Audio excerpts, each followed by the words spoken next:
you very much, Program Director, and let me express my appreciation to the organizers to request that from an economics perspective and shaping the economy, that an invitation was extended, and that we seek to see how strategic sourcing also facilitates the broader economic growth potential of our country.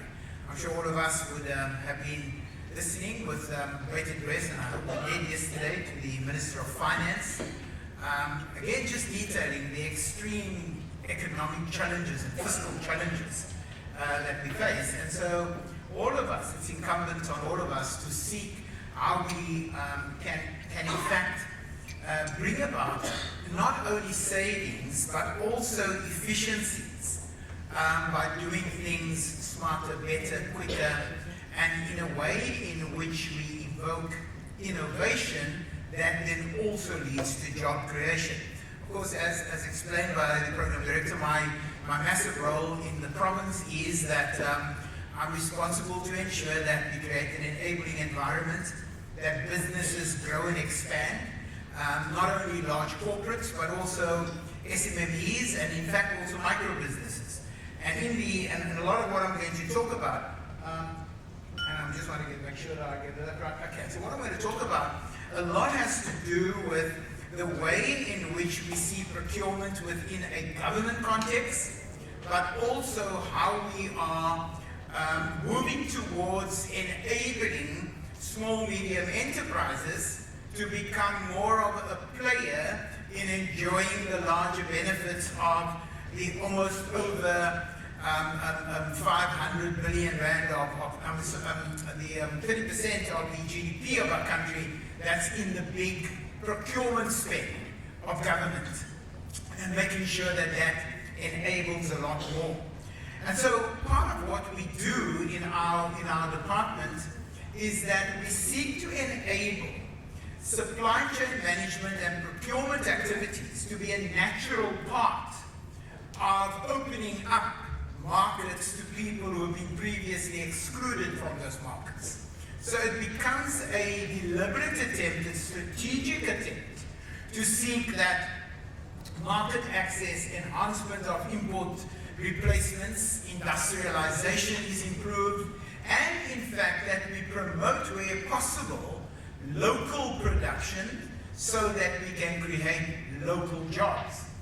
And I think a conference like this is an exceptionally good platform to evoke that kind of discussion and that kind of think tank and that kind of approaches as to how all of us as purchasers of goods and services are able to contribute to a very, very necessary space in our country's economic environment and climate, to ensure that we, one, strategically enhance the principles of supply chain management, but two, expand that to enable greater economic growth and to effect economic and social transformation within the economy and our society.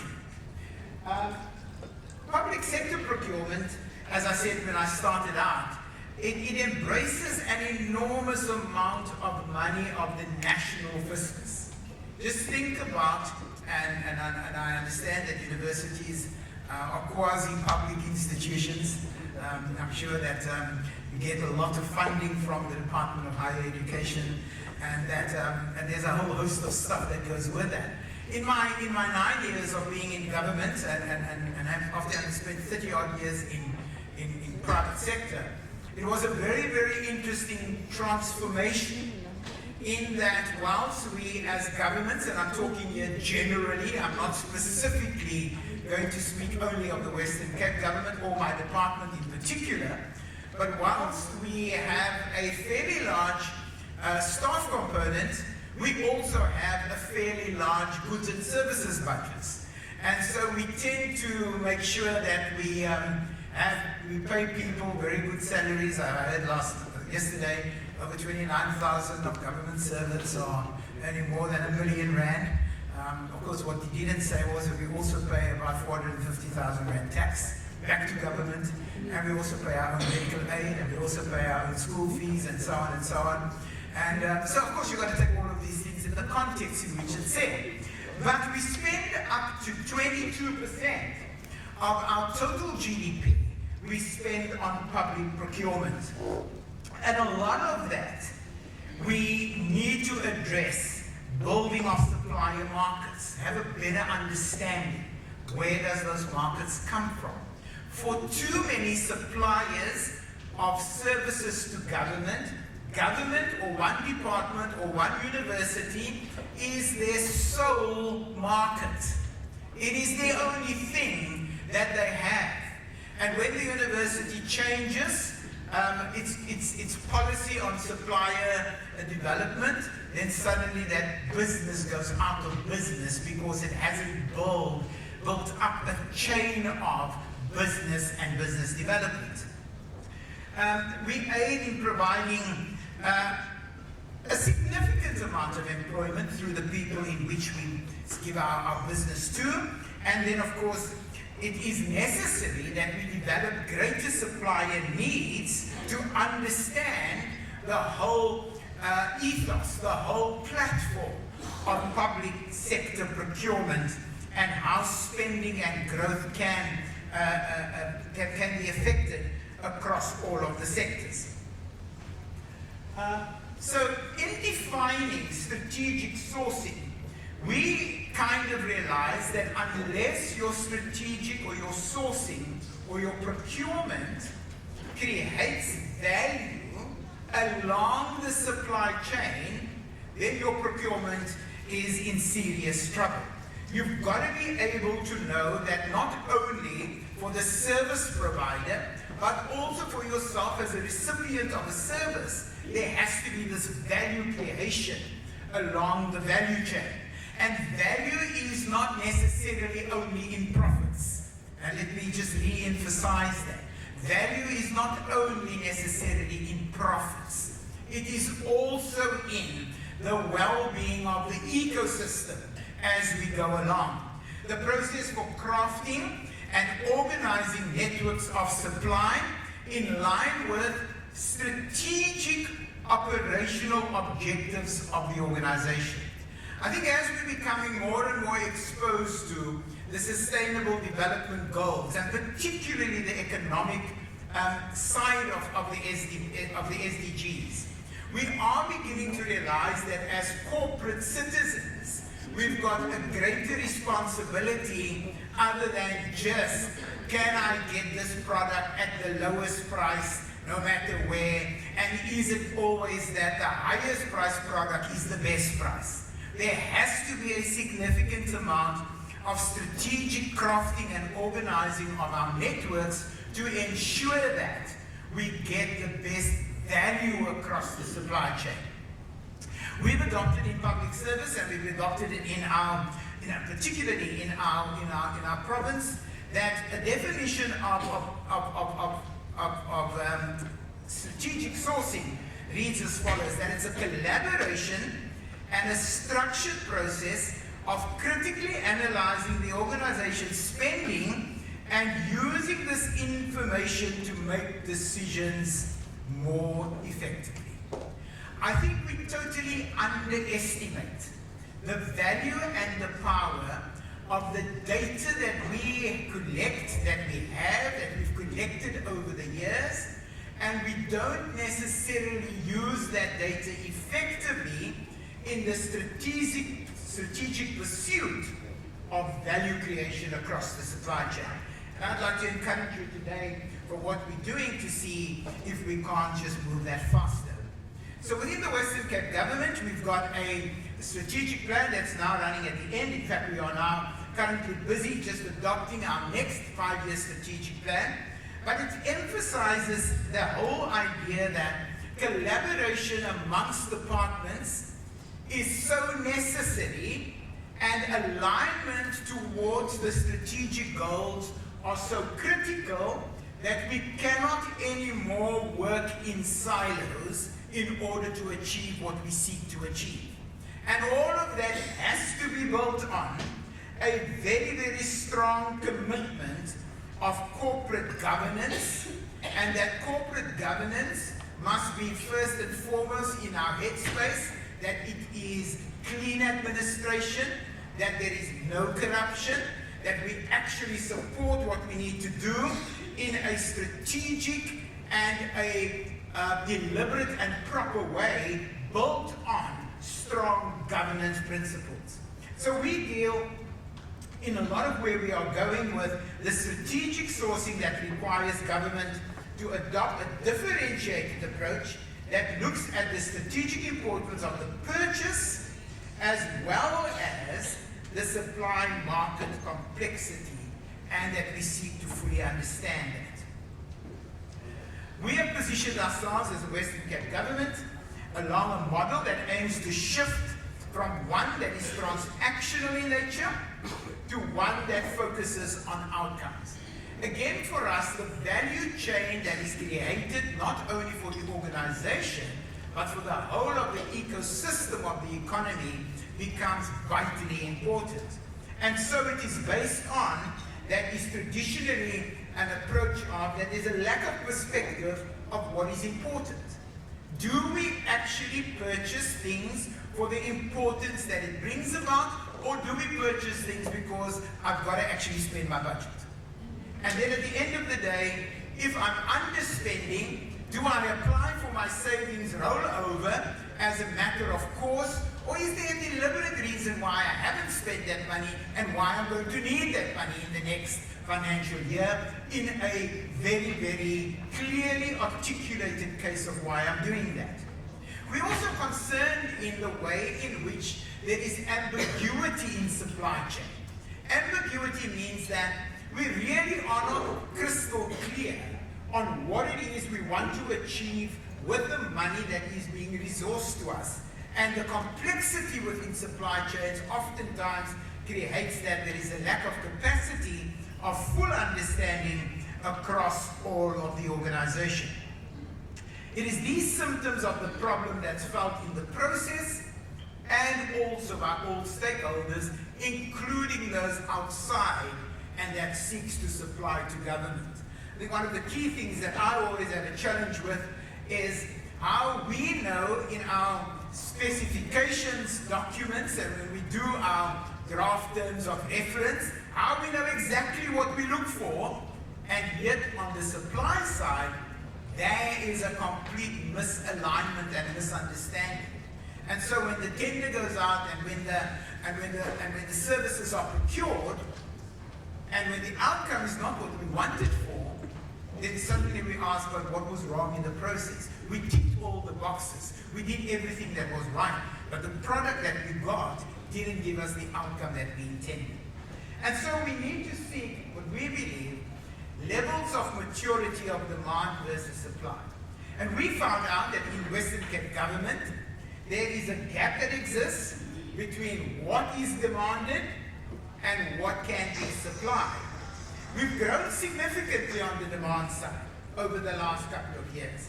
We've grown in our transactionability. We've grown in our understanding of internal clients and who we serve and what we need to do. Sometimes we know our suppliers and sometimes we know them too well, and we haven't opened the door for new and challenges that could come and challenge the status quo and ask, is this the best thing since last time we looked at that? There hasn't been a review. There are complexities of commodities that affects the way we do business.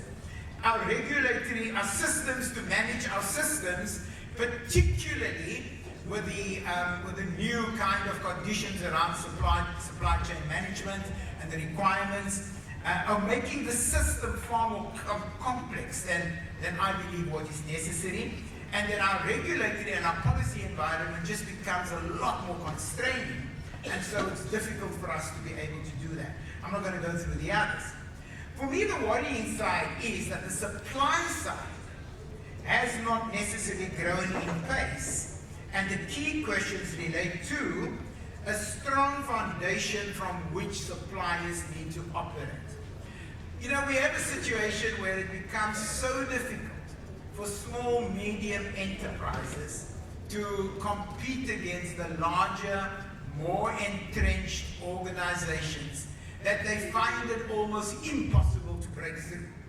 And we believe that on the supply side, a lot of work needs to go into to train, to develop, to assist, and to promote enterprises so that they can compete along the whole of the supply chain, giving us as procurers of service a better value proposition, because the market has now been expanded, the market is bigger, many more people have a chance at eating a slice of the cake, and the cake is actually going to get bigger because you can actually now resource very differently in what we can do.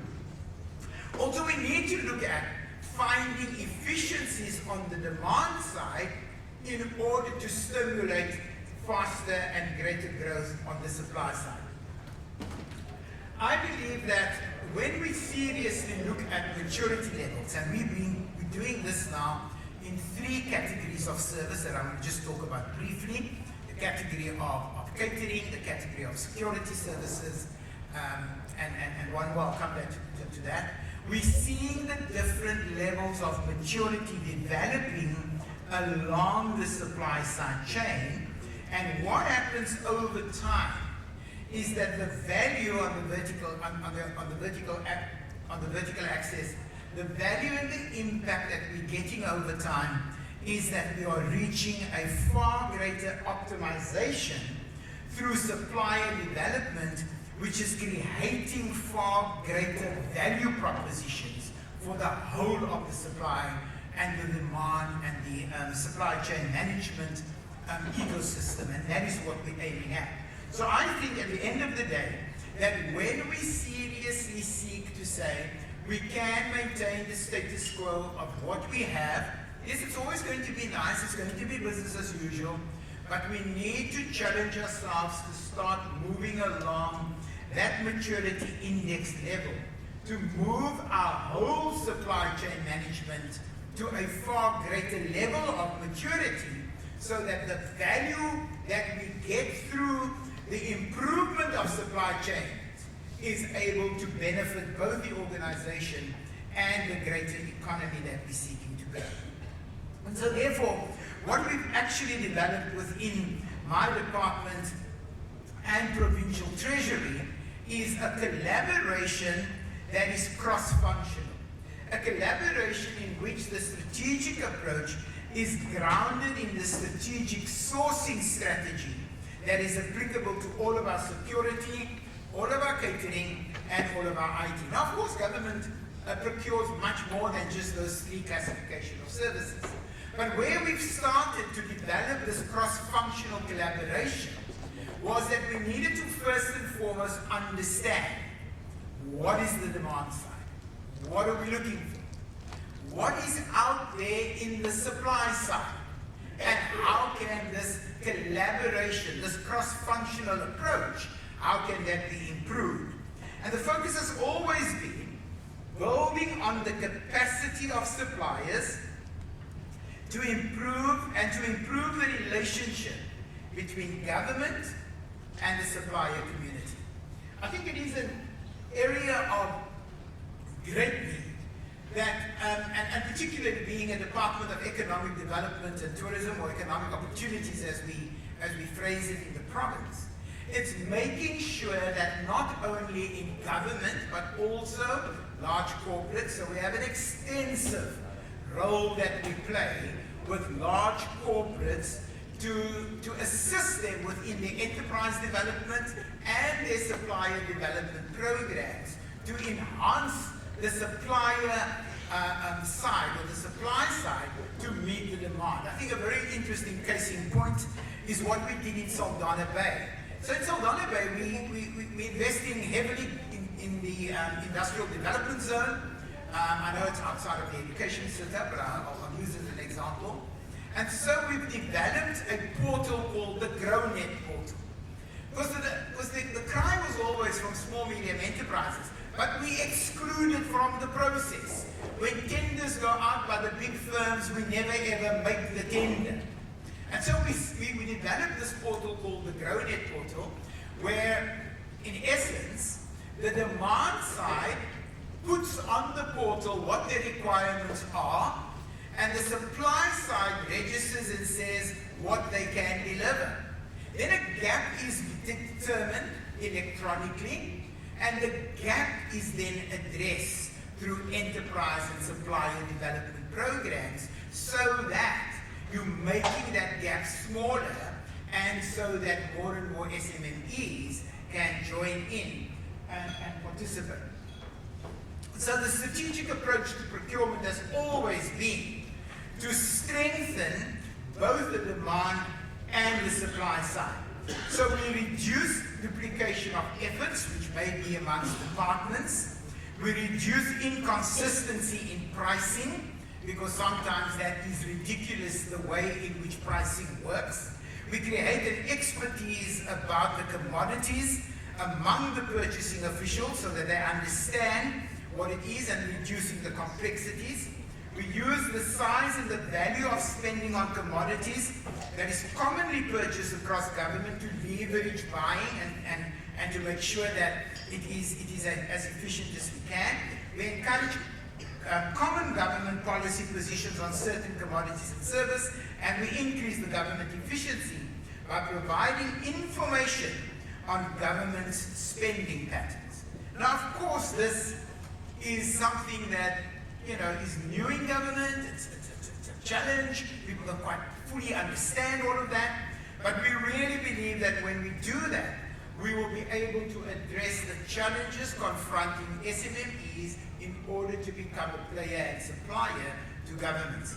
And they need to have better access to government procurement opportunities. They need to understand the importance of ongoing training and information sharing workshops to equip them better. They need to have communication and education around the central supplier database, which still features high on people's inability to be able to participate because they believe it's too complex.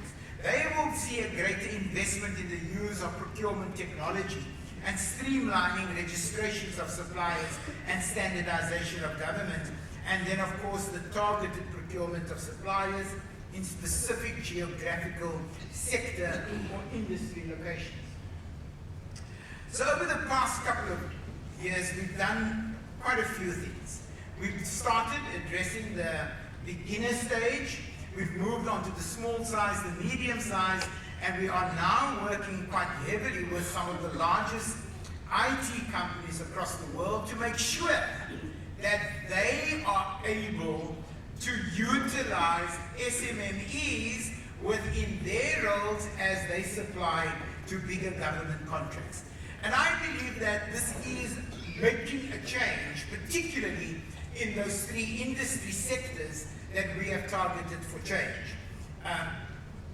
Of course, in security, the strategic sourcing approach has been adopted and structured for the procurement of government security services. And of course, businesses who benefit from this will achieve efficiencies, and we know and we can start seeing that. I mean, I'm not talking to you about a perfect system here at the moment. It's not perfect at all. But there's a very, very significant move across the maturity value chain to start getting to the point where we believe we'll have greater value, greater impact, and greater economic benefits according to that chain. And so we've developed this, that between our provincial treasury department and the Department of Community Safety, that we've identified the challenges through not thumbs up. It's a diagnostic analysis. Again, sound evidence-based research is being done with our current security service contracts to ensure that we understand what this fragmentation of services mean. What is viewed as an add-on that bears little or no relevance to the core business at a cost that has got little or no value that we spend. And so we've now begun to identify levels of poor service and performance. And contracts can now be written against these kind of defined norms and standards. And it can be monitored and measured against defined norms and standards.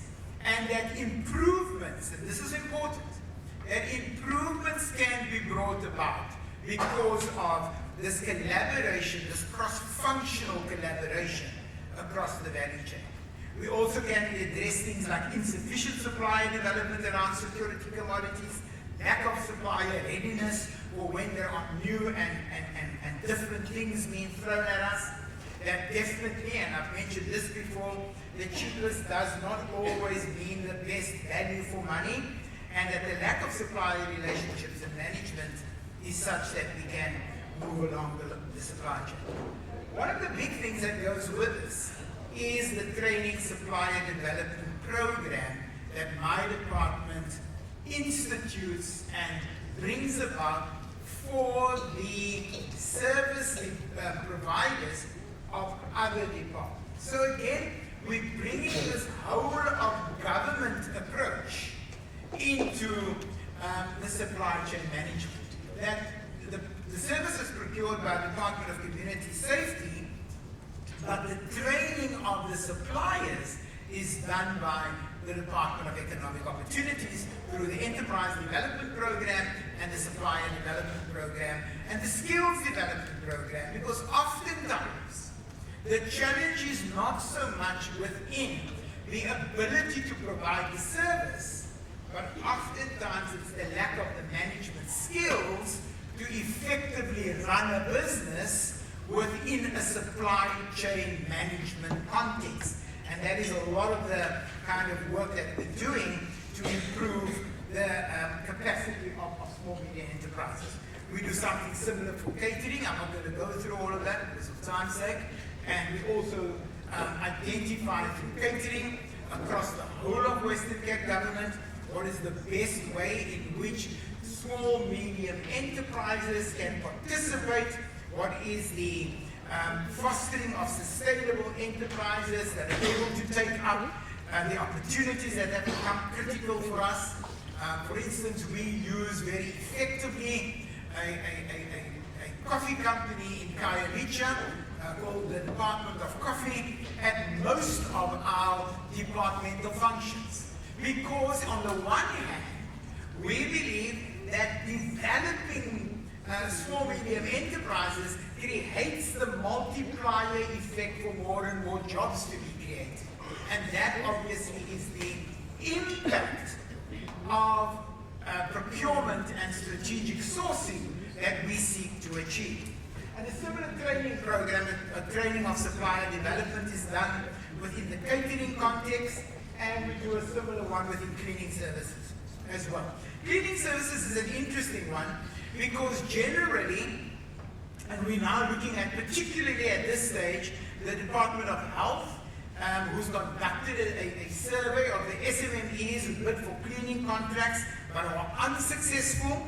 And so from that information, we now take that information and see where are the areas of where these bidders have been unsuccessful and how can we support and assist in developing them to become more effective and to develop them to be greater businesses. Again, within cleaning services, we found that there is a lack of working experience within the very, very highly complex nature of health services, that oftentimes people fall out of the bus because of non-compliance, and through our ease of doing business unit now, we enable them to be much, much quicker, and something as silly as simple as the absence of financial statements. I mean, you can't do business if you don't have a hold of what your company is, what your company's financial health is. Are you able to sustain this through the contract?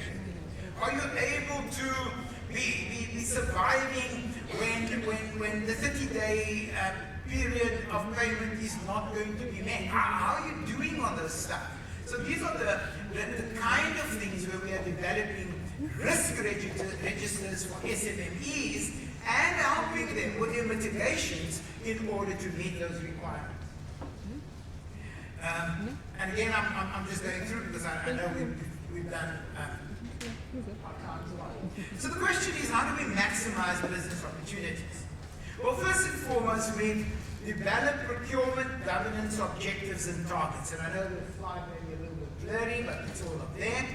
We encourage the partners to make sure that when they do their procurement planning, it takes into account a strategic approach to procurement planning. That when they do the analysis and when they do the implementation, that it meets the requirements of the ultimate outcome and objective, and that is to have a strong collaborated supply chain that is aligned not only to their goals and targets, but also to the goals and targets of the SMEs and to the bigger ecosystem. And that's what I want to encourage you today. That as you develop your supply chain mechanisms, think of the larger South African economic ecosystem and the need for us to create jobs within SMEs that is local and that we can develop in order to deliver what we're looking for. I think we've got a too large dependence on what we import and how we use importation, and that naturally is a better level of quality, and maybe we should develop our own levels of quality with regards to our local procurement. Traditional approaches to procurement is something that we realize is still far too prevalent, and that it really seeks to, at the end of the day, do a lot of things, and then when the purchase is done, that is where the real action is. We believe that a strategic approach is far more important. That the earlier time you actually develop your plans, what you do in this first part of the equation, that will reap you the benefits in the latter part. And that is where I think we're encouraging our departments, but also I believe the far broader value chain of supply chain is needing to go. So what can I say in conclusion? In conclusion, I think that government procurement, whether it is your procurement as universities, whether it's my procurement as an accounting officer of a government department, is critical to the economy of the country. I talk from a Western Cape perspective, and I believe that it's important for us to continue to do that. But procurement from a traditional sense, where there is no collaboration, where there is no pulling together, where there is no understanding of the demand side and the supply side, where there is no understanding of the ultimate outcomes for both parties, where there is no alignment of the views, is going to lead to frustration and to inadequate growth that we can actually use differently. The amount of money we spend, 22% of government GDP that we spend in government procurement, can kickstart an enormous amount of small, medium enterprise growth if only we pull together this gap between demand and supply and effectively use the enterprise development programs that we've got and the supplier development programs that we've got to achieve greater success. Thank you very much for listening, and once again, thanks to the organizers for inviting us.